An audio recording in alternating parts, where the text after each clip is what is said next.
Nobody would do that. And that's why at the end he says, how much more your Father? If no one would do that in the earth, your Father's not going to do it this way either. That's the language of the parable.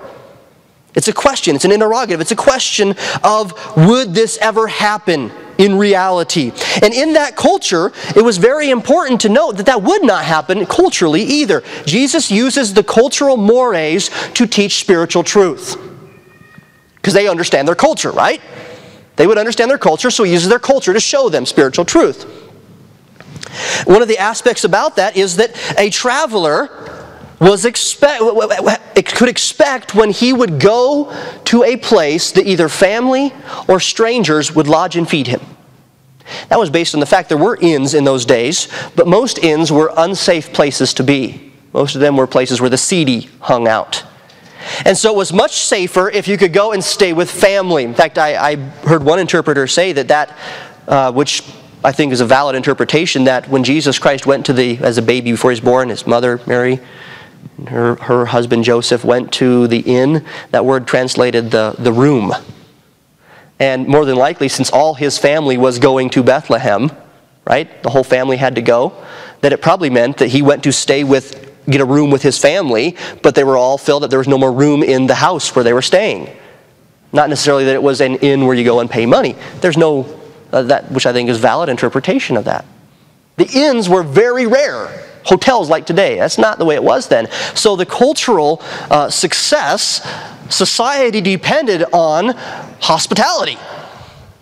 If you were not hospitable,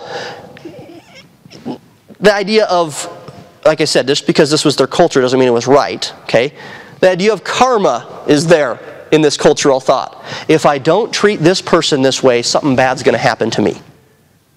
The Jewish people were superstitious.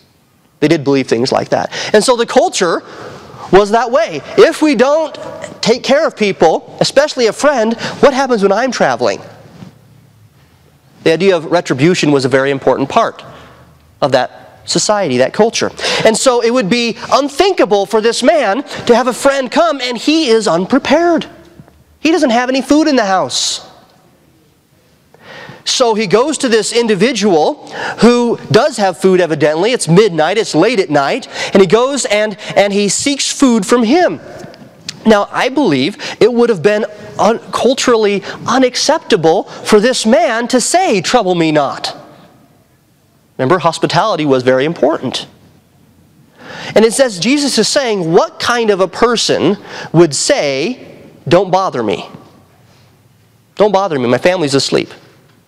Let me explain this a little bit further with the language here. The rhetorical question is not about whether or not they would, the man at the door would open it or have to knock many times or this or that.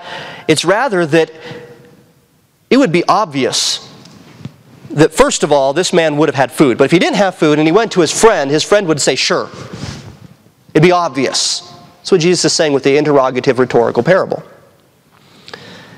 In fact, this man, if he doesn't rise, he becomes the shameful one.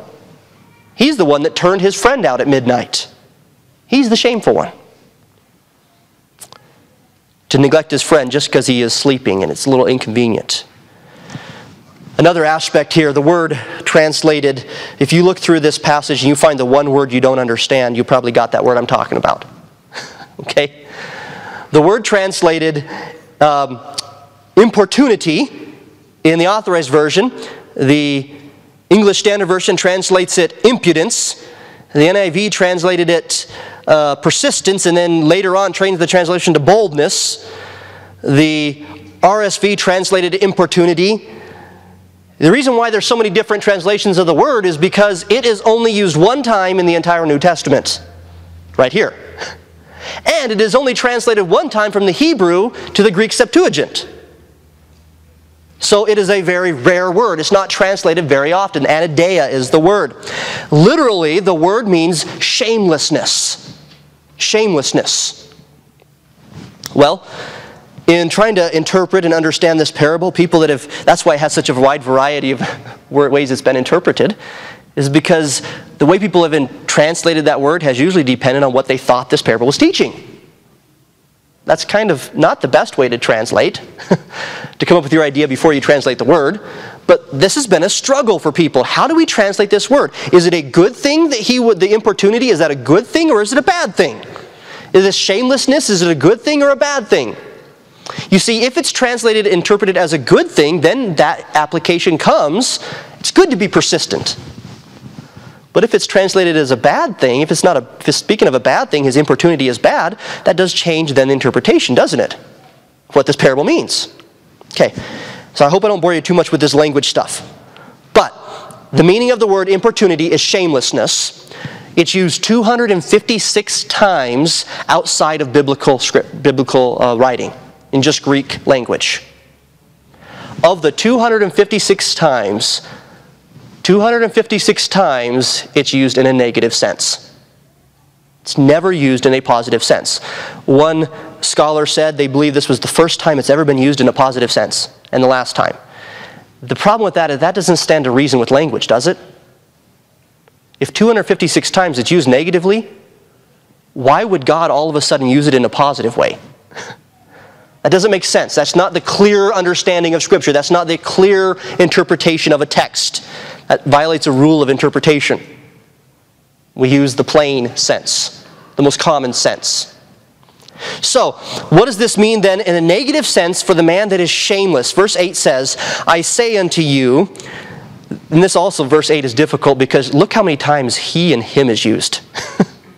I say unto you, though he will not rise and give him, because he is his friend, yet because of his importunity he will rise and give him as many as he needeth. Who are the he's and the hims talking about here? Let me rephrase this. Who from among you, having a friend, would go to him at midnight, this is a paraphrase of the translation here, to beg for 3 loaves because you were unprepared for your other friend who came to see you? Would your friend who you have woken out of sleep say to you, don't bother me, the door is closed, my children are in bed, I cannot rise and give you bread, but rather I say to you, though, and I'm going to add the meaning of the he's and hims here, okay? Though the man in bed will not rise because he is his friend, or even because he is so shameless, he will still arise and give what is needed. That word translated yet, also in verse 8, can also be translated even. It's a connector. Basically, boiling it down from all this language stuff that you're probably going, who, what, where, what are you talking about? The shamelessness of the man is not being commended. It's not being commended. He's being rude. Right? And what the text is saying is that he's not going to rise because he's his friend and give him. He's not going to rise even because he's a rude friend.